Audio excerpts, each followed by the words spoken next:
Bismillahirrahmanirrahim. Pada suatu hari Rasulullah SAW ditemui oleh malaikat Jibril. Rasul pun bertanya, "Ada apa wahai Jibril?" Jibril menjawab, "Wahai Muhammad, sesungguhnya hari ini Allah Subhanahu wa Ta'ala sedang mengobarkan nyala api neraka dan seluruh para malaikat amat ketakutan. Mereka tidak tahu harus bagaimana.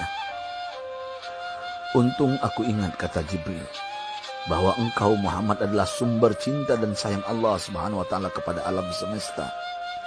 Dengan alasan itu aku kesini, bertabaruk mengambil berkah dengan cinta Allah kepada dirimu, ya Rasulullah, ya Muhammad." Rasulullah terdiam beberapa saat, kemudian bertanya lagi, "Wahai Jibril, ceritakan padaku bagaimana neraka itu sesungguhnya." Jibril menjawab, "Wahai Muhammad, neraka itu bagaikan lubang-lubang yang terdiri dari 7 tingkat. Jarak antara satu lubang dengan yang lain ialah perjalanan 70 tahun. Lubang paling bawah adalah lubang yang paling panas." Nabi SAW meneruskan pertanyaannya, "Lalu siapakah penghuni lubang-lubang neraka itu, wahai Jibril? Sampaikan kepadaku, Jibril." Jibril menjawab, "Lubang yang paling bawah diciptakan untuk orang-orang munafik. Lubang yang berikutnya untuk penyembah berhala. Lalu untuk penyembah bintang dan matahari." Jibril terus menerangkan penghuni tingkatan neraka hingga lubang yang kelima, tempat umat Yahudi, dan yang keenam dihuni oleh umat Nasrani. Setelah menjelaskan penghuni 6 tingkatan neraka, Jibril diam cukup lama. Rasulullah SAW penasaran dan bertanya kepada Jibril, "Wahai Jibril, siapakah penghuni neraka yang ke-7?" Jibril diam saja tidak menjawab. Rasulullah SAW mengulangi pertanyaannya, tapi Jibril tetap diam. Rasulullah tambah penasaran dan mendesak Jibril agar dijawab pertanyaannya. Akhirnya Jibril pun berkata, "Umatmu, wahai Muhammad, mereka itu para pelaku dosa besar di kalangan umatmu, yang dimana sampai mereka mati belum sempat bertaubat." Mendengar jawaban Jibril, Rasulullah langsung jatuh pingsan. Jibril merangkulnya dan meletakkan tubuh baginda di atas pangkuannya. Tak berapa lama Rasulullah SAW sadar dan langsung menangis bersimbah air mata dengan terisak-isak. Rasulullah mempertegas pertanyaannya, "Wahai Jibril, apakah benar ada di antara umatku yang masuk neraka?"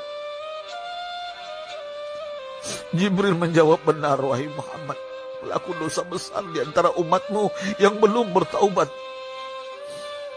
Setelah itu Rasulullah menghadap kiblat dan sujud kepada Allah dalam isak tangisnya.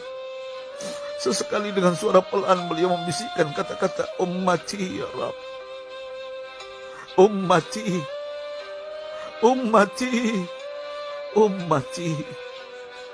Beliau SAW tidak mengangkat kepalanya dalam keadaan seperti itu selama 3 hari 3 malam. Kecuali setiap Bilal bin Rabah mengumandangkan azan, barulah beliau bangkit untuk menjadi imam. Dan setelah itu kembali sujud lagi. Pada hari ketiga Abu Bakar menyadari hal ini. Beliau mengetuk pintu Rasulullah dan mengucapkan salam 3 kali, namun tidak terdengar jawaban. Abu Bakar sedih dan berseru di hadapan pintu Nabi besar Muhammad SAW, "Apakah ada jalan untuk masuk ke rumahmu ya Rasulullah?" Tetap tidak ada jawaban. Di jalan Abu Bakar bertemu sahabat Umar. "Mengapa engkau menangis, wahai Abu Bakar?" kata Umar. Abu Bakar menceritakan keadaan Rasulullah SAW. Maka Umar pun melangkah menuju rumah Rasulullah dan terjadilah hal yang sama. Umar pun pulang dan menangis. Di jalan Umar bertemu sahabat Salman Al-Farisi. Dengan terisak Umar bercerita kepada Salman hingga membuat dia amat sedih, namun tidak berani mengulangi hal yang sama. Salman melangkah menuju rumah Fatimah radhiyallahu anha dan menceritakan hal itu. Setengah berlari Fatimah menuju rumah ayah tercinta dan mengetuk pintu sambil mengucapkan salam. Mendengar suara lembut putri tercinta, sejuklah dada Rasulullah. Beliau bangkit dari sujud dan membuka pintu. Alangkah terkejutnya Fatimah melihat Rasulullah, ayah tercinta, amat kurus dan pucat. Fatimah memeluknya lalu menangis. Wahai ayah, apa yang terjadi? Mengapa engkau amat sedih seperti ini? Rasulullah kembali menangis dan berkata dengan suara lirih, wahai Fatimah, belahan jiwaku, bagaimana mungkin aku tidak sedih sedangkan Jibril mengatakan akan ada kelak umatku yang akan masuk neraka. Subhanallah, betapa besar cinta Rasulullah kepada kita umatnya. Sahabatku, Rasulullah mencintai kita.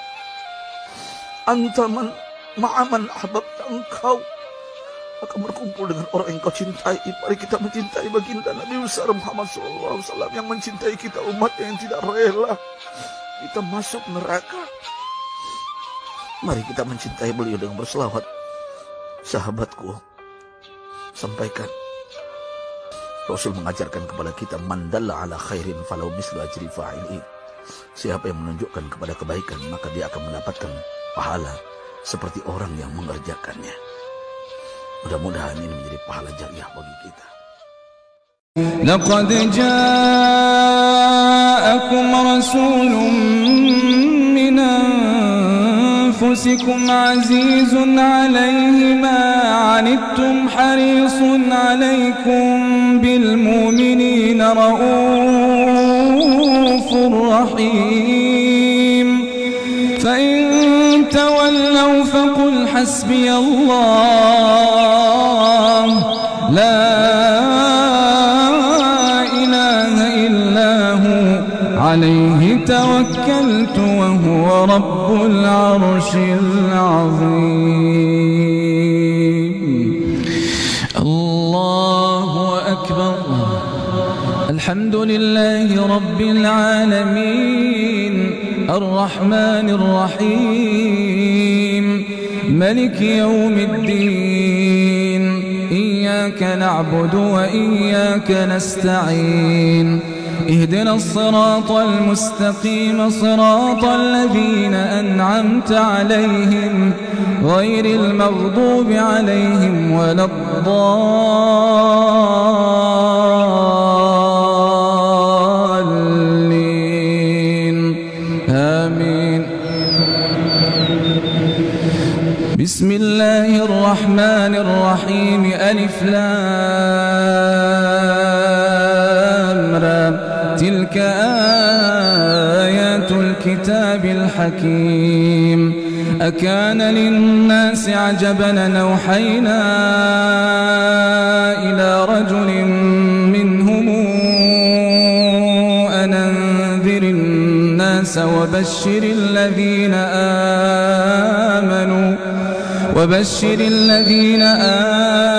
آمنوا أن لهم قدم صدق عند ربهم قال الكافرون إن هذا لسحر مبين إن ربكم الله الذي خلق السماوات والأرض في 6 أيام ثم استوى على العرش يدبر الأمر ما من شفيع إلا من بعد إذنه ذلكم الله ربكم فاعبدوه أفلا تذكرون إليه مرجعكم جميعا وعد الله حقا إنه يبدأ الخلق ثم يعيده ليجزي الذين آمنوا وعملوا الصالحات بالقسط والذين كفروا لهم شراب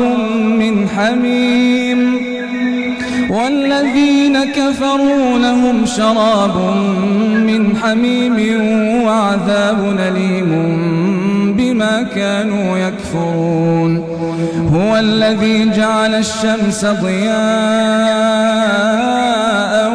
والقمر نورا وقدره منازل لتعلموا عدد السنين والحساب ما خلق الله ذلك إلا بالحق نفصل الآيات لقوم يعلمون إن في اختلاف الليل والنهار وما خلق الله في السماوات والأرض لآيات لقوم يتقون. الحمد لله رب العالمين الرحمن الرحيم ملك يوم الدين إياك نعبد وإياك نستعين اهدنا الصراط المستقيم صراط الذين أنعمت عليهم غير المغضوب عليهم ولا الضالين.